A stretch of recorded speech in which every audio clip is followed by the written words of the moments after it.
목사님, 이건 기적이에요, 기적. 얼마 전 하영주 집사님께서 제게 달려와 맑은 목소리로 말씀하셨습니다. 67세의 하영주 집사님은 3년 전 남편을 먼저 보내신 후 깊은 우울증에 시달리셨습니다. 자녀들은 모두 외국에 있고 혼자 사시는 아파트에서 매일 눈물로 지새우셨다고 합니다. 교회는 나오셨지만 예배 중에도 눈물만 흘리셨고 기도는 하나님, 이라는 한마디만 반복하셨습니다. 그런데 그날 새벽 그분에게 놀라운 일이 일어났습니다. 목사님, 새벽 4시에 일어나서 기도하는데 갑자기 가슴이 따뜻해지는 거예요. 처음엔 뭔가 했는데 그 따뜻함이 점점 온몸으로 퍼져나가면서 평안이 밀려왔어요.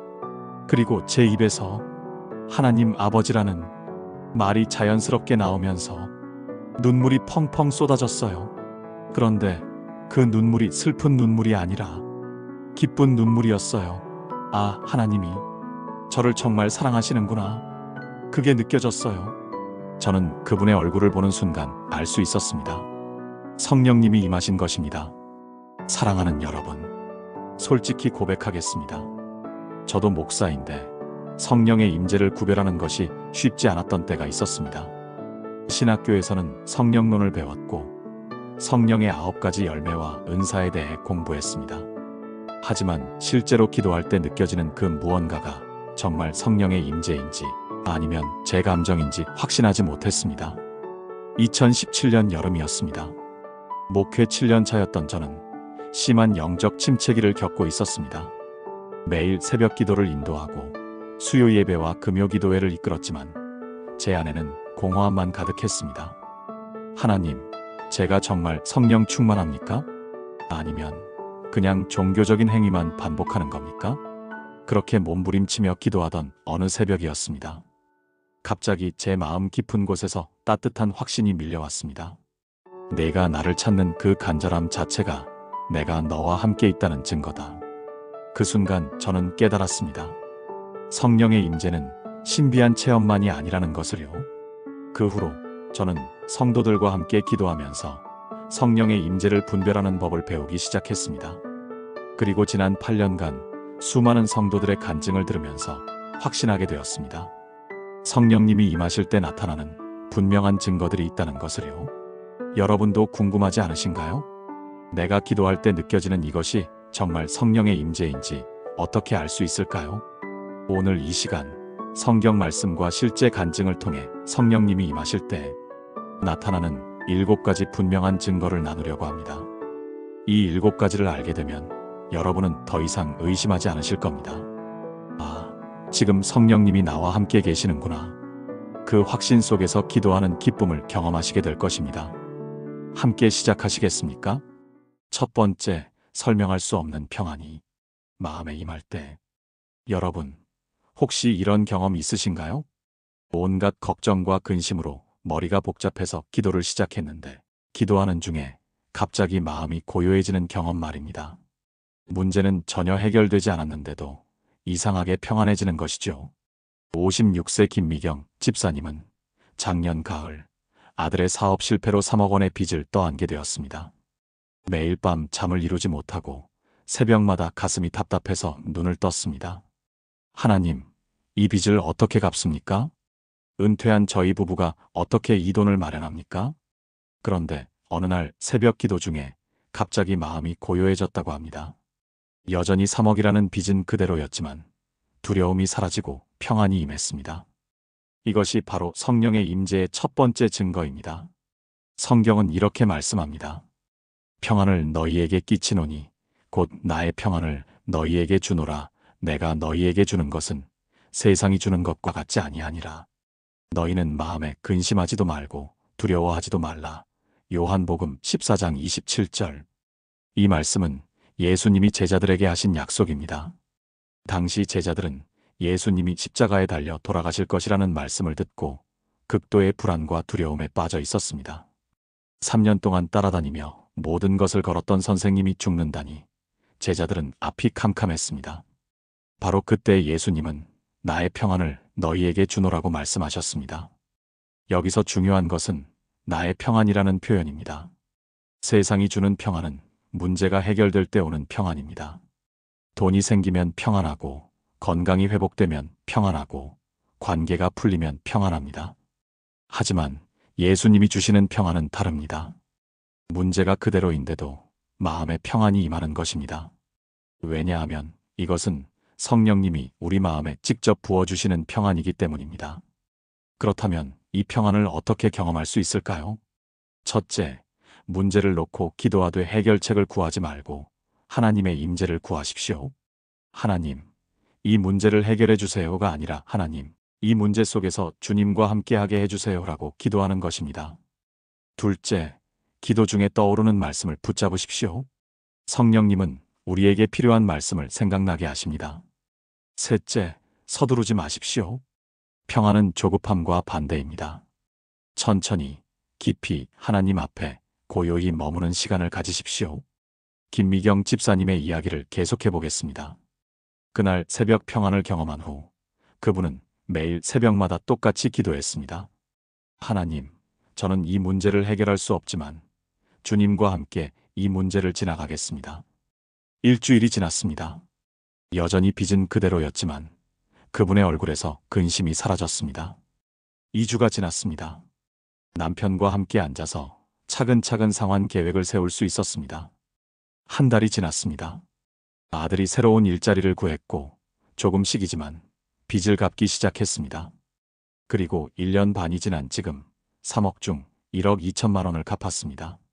목사님, 그날 새벽 제가 느낀 그 평안이 없었다면 저는 이미 무너졌을 거예요. 그 평안이 저를 버티게 했고 그 평안 속에서 한 걸음씩 나아갈 수 있었어요. 이제 저는 압니다. 그게 성령님이 주신 평안이었다는 것을요. 사랑하는 여러분, 지금 저와 함께 이렇게 기도해 보시겠습니까? 사랑하는 하나님 아버지, 오늘 제 마음에 주님의 평안을 부어주시니 감사합니다. 문제는 여전하지만 주님이 함께 하심을 믿습니다. 세상이 주는 평안이 아니라 주님이 주시는 평안, 성령님이 직접 부어주시는 그 평안을 제 마음 깊은 곳에서 경험하게 하소서. 두려움 대신 평안을, 근심 대신 확신을 주소서. 이 평안이 제 안에 있음을 믿습니다. 예수님의 이름으로 기도합니다. 아멘. 이 평안을 경험하실 때 그것이 바로 성령님이 여러분과 함께 하신다는 첫 번째 증거입니다. 그렇다면 두 번째 증거는 무엇일까요? 두 번째, 이유 없이 눈물이 흐를 때, 기도 중에 갑자기 눈물이 나는 경험, 여러분도 있으시지요? 슬픈 일도 없는데, 특별히 감동적인 말씀을 들은 것도 아닌데, 그냥 눈물이 흐르는 것입니다. 어떤 분들은 이것을 단순히 감정적인 반응이라고 생각합니다. 하지만 성경은 이것이 성령의 임재의 분명한 증거 중 하나라고 말씀합니다. 43세 이정숙 권사님은 평생 눈물이 없는 분이었습니다. 어려운 환경에서 자라면서 울면 안 된다는 생각이 몸에 배어 있었습니다. 결혼해서도 자녀를 키우면서도 심지어 부모님 장례식에서도 눈물을 흘리지 못했습니다. 목사님, 저는 기도할 때도 눈물이 안 나요. 다른 분들은 기도하면서 우는데 저는 그게 안 돼요. 제가 이상한 건가요? 그런 그분이 작년 겨울 새벽 기도회에서 처음으로 눈물을 흘렸습니다. 특별한 일이 있었던 것도 아니고 감동적인 설교를 들은 것도 아니었습니다. 그저 찬양을 부르는데 갑자기 눈물이 쏟아졌다고 합니다. 성경은 이렇게 말씀합니다. 이와 같이 성령도 우리의 연약함을 도우시나니 우리는 마땅히 기도할 바를 알지 못하나 오직 성령이 말할 수 없는 탄식으로 우리를 위하여 친히 간구하시느니라. 로마서 8장 26절. 이 말씀은 사도 바울이 로마 교회 성도들에게 쓴 편지의 일부입니다. 당시 로마의 그리스도인들은 극심한 핍박 속에 살고 있었습니다. 기도하고 싶어도 무엇을 어떻게 기도해야 할지 몰랐습니다. 말로 표현할 수 없는 고통 속에 있었습니다. 바로 그때 바울은 이렇게 말합니다. 성령이 말할 수 없는 탄식으로 우리를 위하여 친히 간구하신다. 여기서 말할 수 없는 탄식이라는 표현에 주목하십시오. 이것은 단순한 감정이 아닙니다. 우리가 언어로 표현할 수 없는 깊은 곳의 기도를 성령님이 대신 기도하신다는 뜻입니다. 그 기도가 때로는 눈물로 나타나는 것입니다. 그렇다면 기도 중에 흐르는 눈물을 어떻게 이해해야 할까요? 첫째, 눈물을 억지로 만들려고 하지 마십시오. 성령님이 주시는 눈물은 자연스럽게 흐르는 것입니다. 둘째, 눈물이 흐를 때 그것을 막지 마십시오. 많은 분들이 남들이 보면 어떡하지 하며 눈물을 참습니다. 하지만 그것은 성령님의 역사를 막는 것입니다. 셋째, 눈물 후에 오는 평안에 주목하십시오. 성령님이 주시는 눈물은 슬픔으로 끝나지 않고 평안으로 이어집니다. 이정숙 권사님의 이야기를 계속해 보겠습니다. 그날 새벽 처음 눈물을 흘린 후 그분은 놀라운 변화를 경험했습니다. 일주일 후 기도하다가 또 눈물이 났습니다. 이번에는 더 자유롭게 울 수 있었습니다. 2주 후 남편 앞에서 처음으로 미안해라고 말하며 울었습니다. 한 달 후 20년 동안 연락을 끊고 지냈던 오빠에게 전화를 걸어보고 싶다고 말하며 울었습니다. 2달 후 중학생 딸이 안겨와 엄마 사랑해라고 하자 함께 울었습니다. 그리고 석 달이 지난 지금 그분은 이렇게 고백합니다. 목사님, 저는 평생 감정을 억누르며 살았어요. 울면 안 된다고, 약해 보이면 안 된다고 생각했어요. 그런데 그날 새벽 성령님이 제 안에 갇혀있던 모든 것들을 눈물로 쏟아내게 하셨어요. 그 후로 제 마음이 부드러워졌어요. 남편한테도 아이들한테도 심지어 저 자신에게도요. 이제 저는 압니다. 그 눈물은 제 감정이 아니라 성령님이 저를 치유하시는 과정이었다는 것을요. 실제로 심리학에서도 눈물의 치유 효과를 입증했습니다. 하지만 성령님이 주시는 눈물은 단순한 심리적 치유를 넘어서 영적 치유를 가져옵니다. 막혔던 것이 뚫리고 굳었던 것이 녹고 닫혔던 것이 열립니다. 사랑하는 여러분, 지금 저와 함께 이렇게 기도해 보시겠습니까? 전능하신 하나님 아버지, 저의 연약함을 도우시는 성령님을 감사드립니다. 제가 무엇을 기도해야 할지 모를 때도 성령님은 말할 수 없는 탄식으로 저를 위해 간구하십니다. 제 안에 억눌려 있던 모든 감정들을, 표현하지 못했던 모든 아픔들을 성령님께 내어드립니다. 눈물이 흐르게 하시고 그 눈물을 통해 저를 치유하소서. 성령님의 임재 안에서 자유함을 얻게 하소서. 이 은혜를 믿습니다. 예수님의 이름으로 기도합니다. 아멘. 기도 중에 이유 없이 눈물이 흐른다면 그것은 성령님이 여러분과 함께 하신다는 두 번째 증거입니다. 그렇다면 세 번째 증거는 무엇일까요? 세 번째, 말씀이 살아서 내 마음을 찌를 때, 혹시 성경을 읽다가 어떤 구절이 마치 나를 향해 하시는 말씀처럼 느껴진 적 있으신가요? 평소에는 그냥 지나쳤던 구절인데 어느 날 갑자기 그 말씀이 내 마음을 꿰뚫는 것입니다. 이것이 바로 성령의 임재의 세 번째 증거입니다. 51세 박종수 집사님은 사업이 어려워지면서 신앙도 식어갔습니다. 새벽 기도는 몇 년 전에 그만두었고 주일 예배도 의무적으로 나왔습니다. 성경책은 먼지가 쌓여 있었습니다. 그러던 어느 일요일 오후 우연히 책장을 정리하다가 성경책이 바닥에 떨어졌습니다. 펼쳐진 페이지에 이런 구절이 있었습니다. 수고하고 무거운 짐진 자들아 다 내게로 오라 내가 너희를 쉬게 하리라. 마태복음 11장 28절. 그 순간 박종수 집사님은 그 자리에 주저앉았습니다. 이 말씀이 자신을 향한 하나님의 음성처럼 들렸기 때문입니다. 성경은 이렇게 말씀합니다.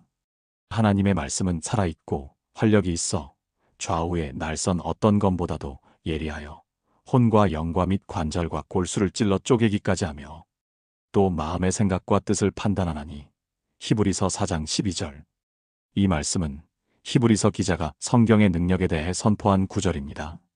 살아있고라는 표현에 주목하십시오. 성경은 단순한 글자가 아니라 살아있는 말씀입니다. 그리고 활력이 있어라는 표현은 역동적으로 움직인다는 뜻입니다. 즉, 성경 말씀은 2000년 전에 기록된 고정된 텍스트가 아니라 지금 이 순간에도 살아서 역사하시는 하나님의 음성이라는 것입니다. 그렇다면 어떻게 말씀이 살아서 내 마음을 찌르는 경험을 할 수 있을까요? 첫째, 기도하며 말씀을 읽으십시오. 하나님, 오늘 제게 필요한 말씀을 주세요라고 기도하고 나서 성경을 펼치십시오. 둘째, 말씀을 읽다가 마음에 와닿는 구절이 있으면 멈추십시오. 급하게 많은 분량을 읽으려고 하지 마십시오. 셋째, 그 말씀을 반복해서 묵상하십시오. 한 구절을 10번, 20번 읽으면서 하나님이 무엇을 말씀하시는지 귀 기울이십시오. 박종수 집사님의 이야기를 계속해 보겠습니다. 바닥에 주저앉아 그 말씀을 읽고 또 읽었습니다. 수고하고 무거운 짐진 자들아, 다 내게로 오라. 1시간 동안 그 한 구절만 읽으며 울었습니다. 그날 밤 3년 만에 처음으로 무릎 꿇고 기도했습니다. 다음 날 새벽 교회 새벽 기도회에 나갔습니다. 일주일 내내 마태복음 11장만 읽고 묵상했습니다. 2주 후 사업 동료에게 전화를 걸어 사과했습니다. 한 달 후 자영업을 정리하고 작은 회사에 취직했습니다. 3달 후 가족과 함께 저녁 식사를 하며 이렇게 고백했습니다. 여보, 아이들아, 미안해. 아빠가 돈을 많이 벌겠다고 가족을 돌보지 못했어. 이제는 여유롭게 함께 살고 싶어. 그리고 1년이 지난 지금 그분은 새벽 기도의 기도 인도자로 섬기고 있습니다. 목사님, 그날 바닥에 떨어진 성경책이 우연이 아니었어요.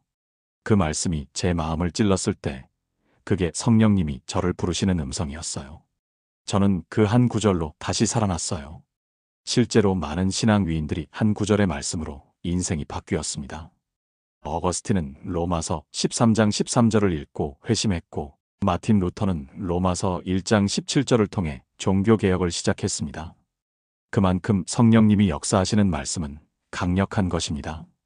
사랑하는 여러분, 지금 저와 함께 이렇게 기도해 보시겠습니까? 사랑의 주님, 살아계신 말씀을 주셔서 감사합니다. 주님의 말씀은 살아있고 활력이 있어 제 마음 깊은 곳까지 찌릅니다. 오늘 제게 필요한 말씀을 성령님께서 깨닫게 하소서. 말씀을 통해 주님의 음성을 듣게 하시고 그 말씀이 제 삶을 변화시키게 하소서. 말씀이 곧 주님이심을 믿습니다. 예수님의 이름으로 기도합니다. 아멘. 말씀을 읽다가 어떤 구절이 마치 나를 향한 음성처럼 들린다면 그것이 바로 성령님이 여러분과 함께 하신다는 세 번째 증거입니다. 이제 네 번째 증거를 나누겠습니다. 네 번째, 두려움이 사라지고 담대함이 생길 때.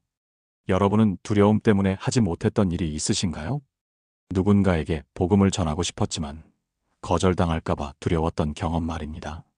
그런데 기도 후에 갑자기 용기가 생겨서 그 일을 해낸 적이 있다면 그것이 바로 성령의 임재입니다. 32세 정미라 자매는 7년 동안 다니던 회사에서 신앙 때문에 놀림을 받았습니다. 교회 다니는 애가 술도 안 마시고 뭐가 재미있어? 일요일마다 교회 간다고? 요즘 누가 그래? 처음에는 웃으며 넘겼지만 시간이 갈수록 힘들었습니다. 점심시간에도 혼자 먹고 회식에도 빠지고 점점 고립되어 갔습니다. 그러던 어느 날 회사 후배가 우울증으로 힘들어하는 것을 알게 되었습니다. 내가 예수님 얘기를 해줘야 하나? 하지만 또 놀림받으면 어떡하지? 며칠을 고민하다가 금요 철야 기도회에 나갔습니다. 간절히 기도했습니다. 하나님, 제가 너무 겁이 많아요. 용기를 주세요. 성경은 이렇게 말씀합니다.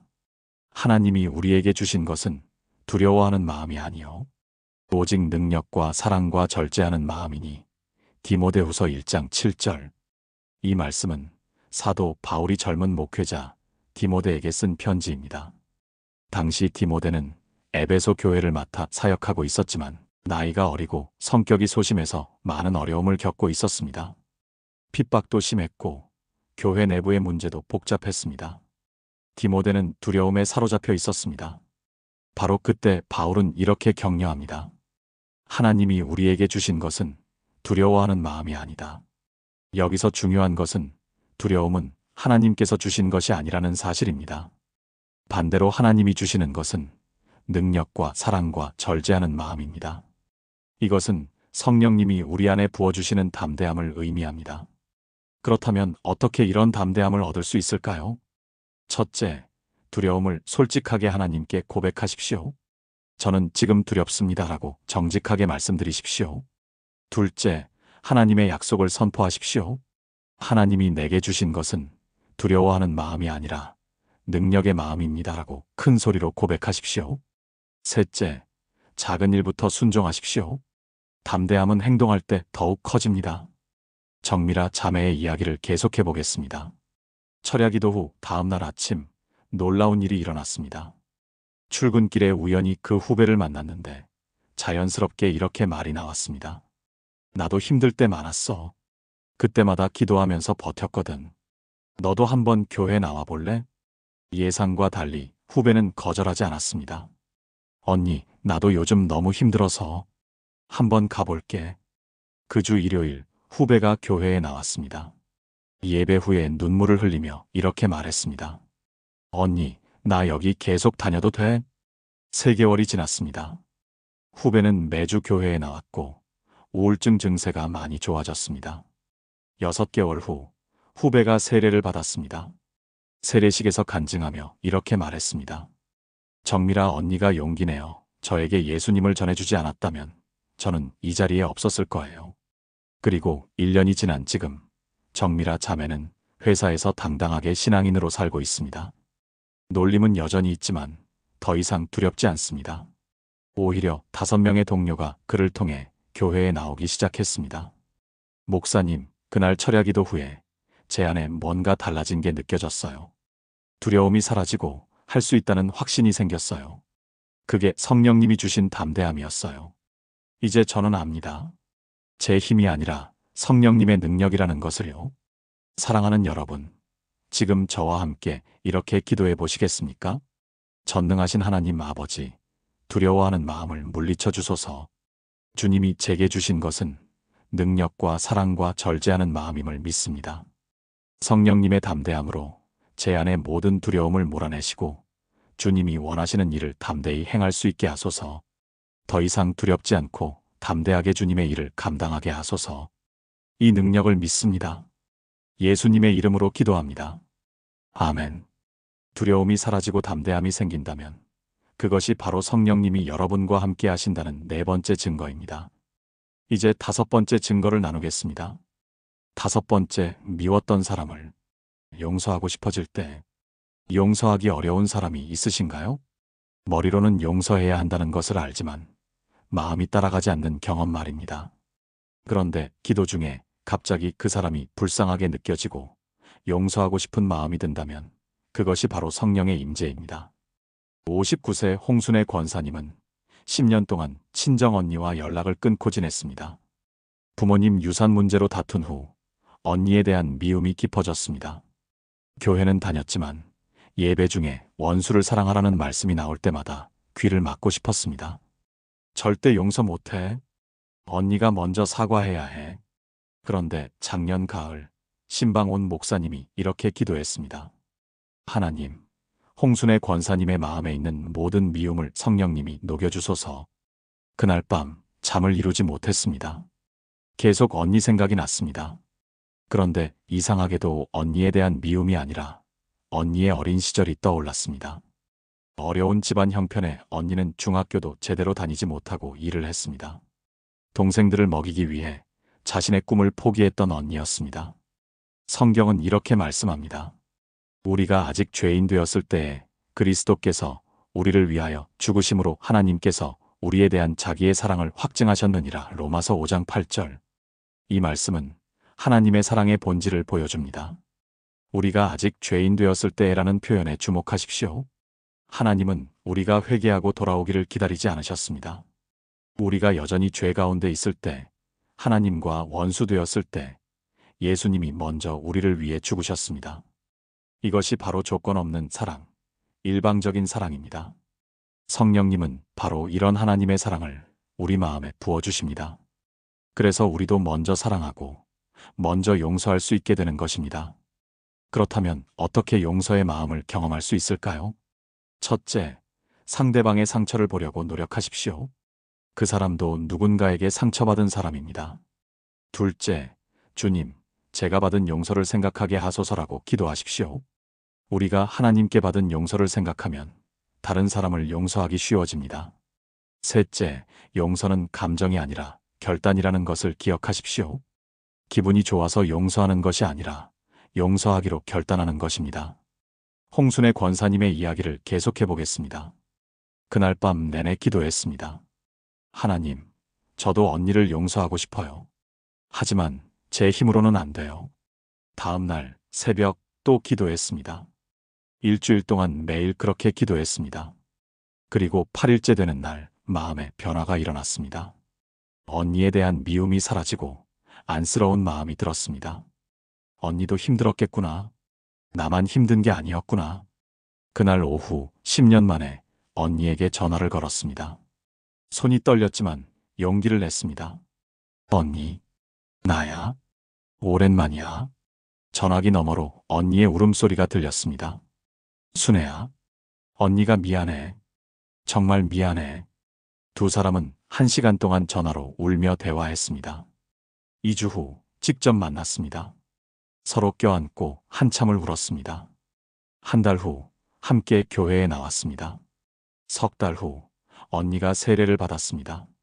그리고 1년이 지난 지금 두 사람은 매주 함께 새벽 기도를 다니고 있습니다.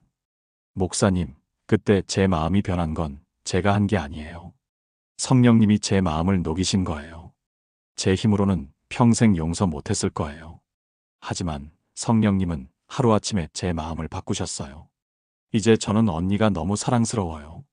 실제로 성령의 열매 중 첫 번째가 사랑입니다. 갈라디아서 5장 22절.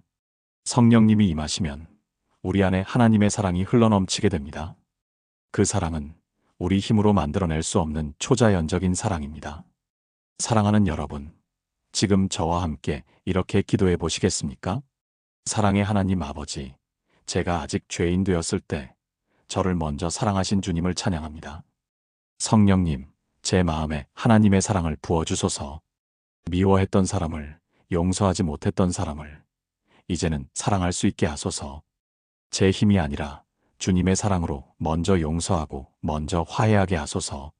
성령님의 열매인 사랑이 제 안에서 풍성하게 자라나게 하소서. 이 사랑을 믿습니다. 예수님의 이름으로 기도합니다. 아멘.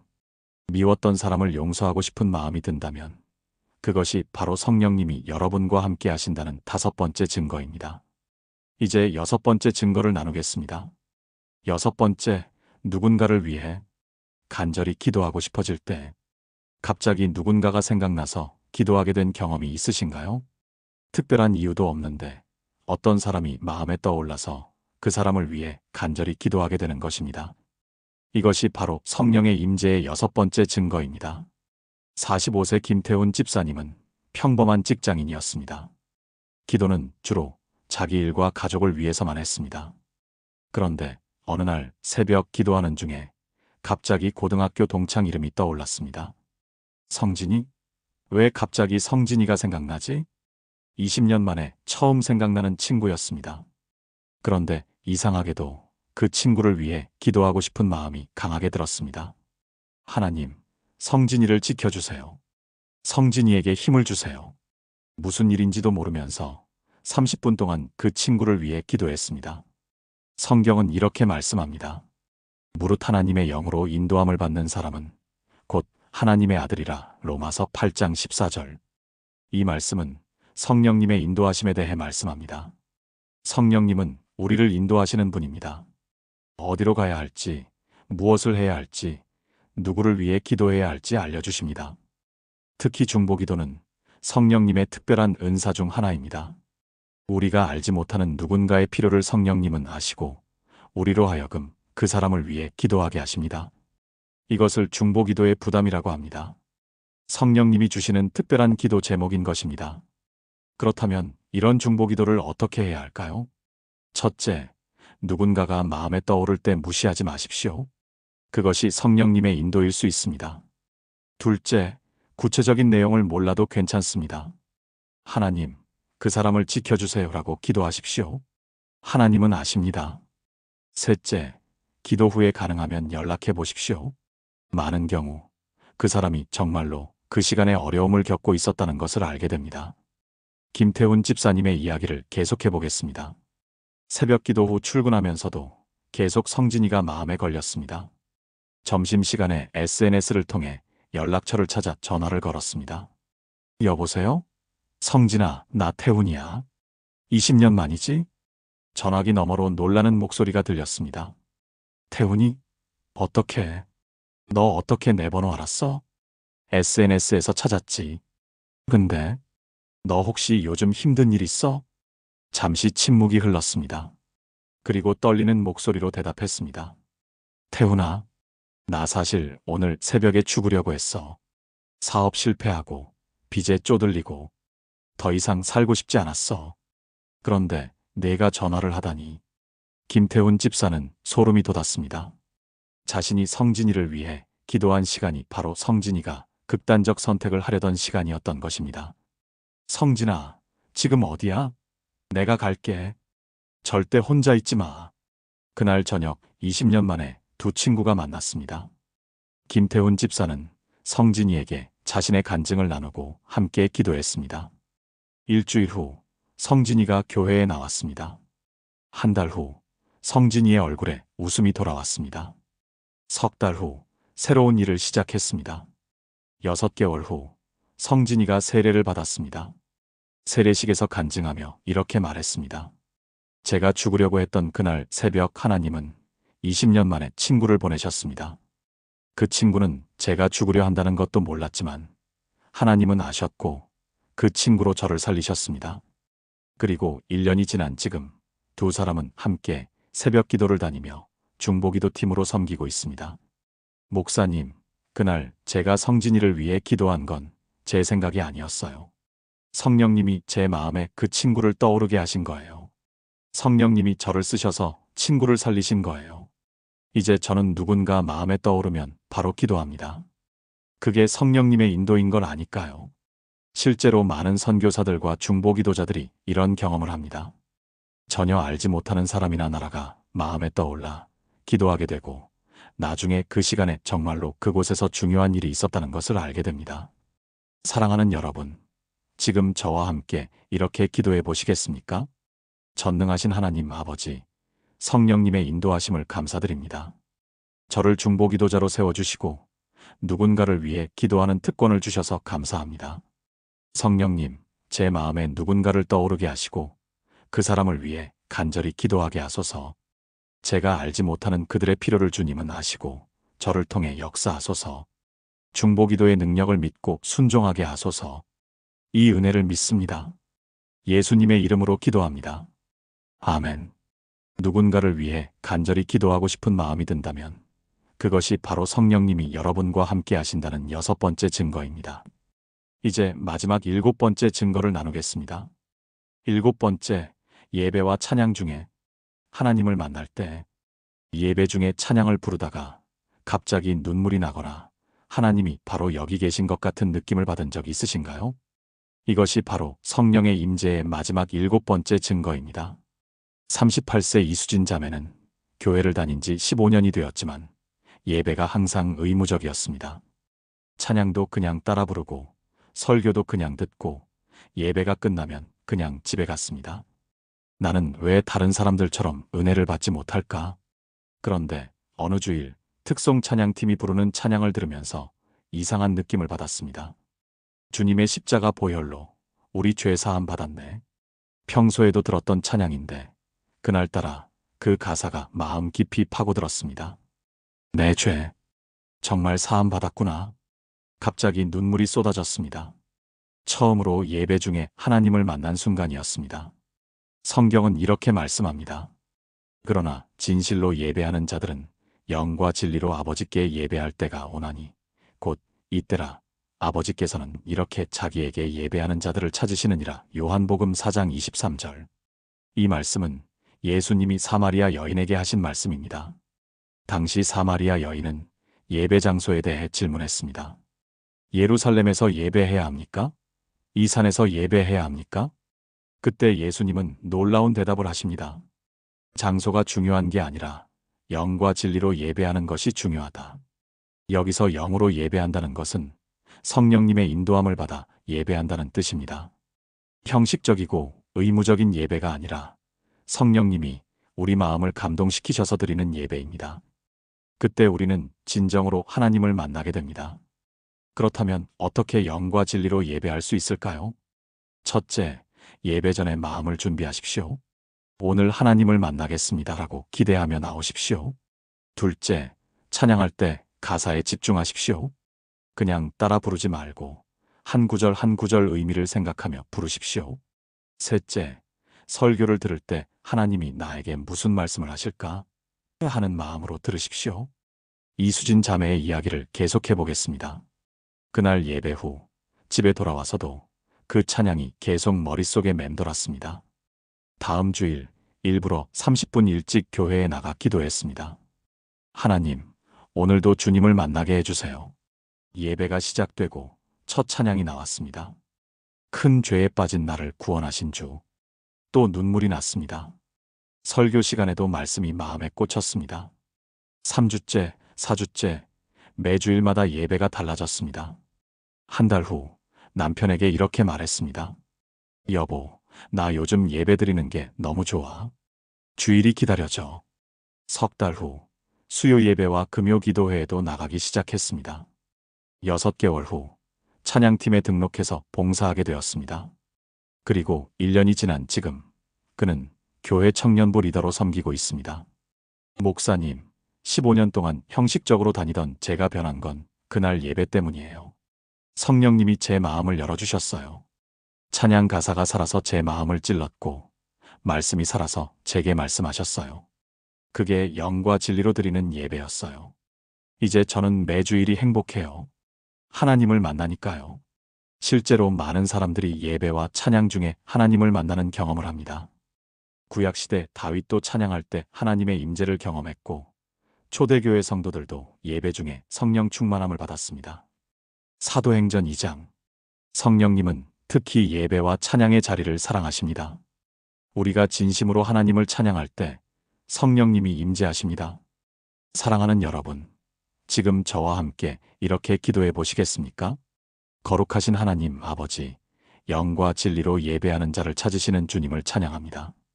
제가 드리는 예배가 형식이 아니라 진정한 만남이 되게 하소서. 찬양할 때 성령님이 제 마음을 감동시키시고 말씀을 들을 때 하나님의 음성을 듣게 하소서. 매 예배마다 주님을 만나는 기쁨을 누리게 하소서.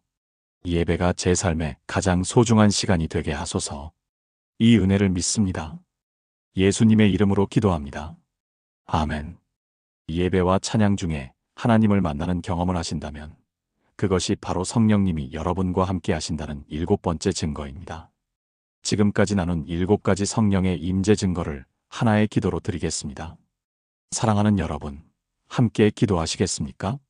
사랑하는 하나님 아버지, 오늘 이 시간 성령의 임재에 대한 7가지 귀한 진리를 깨닫게 하심을 감사드립니다.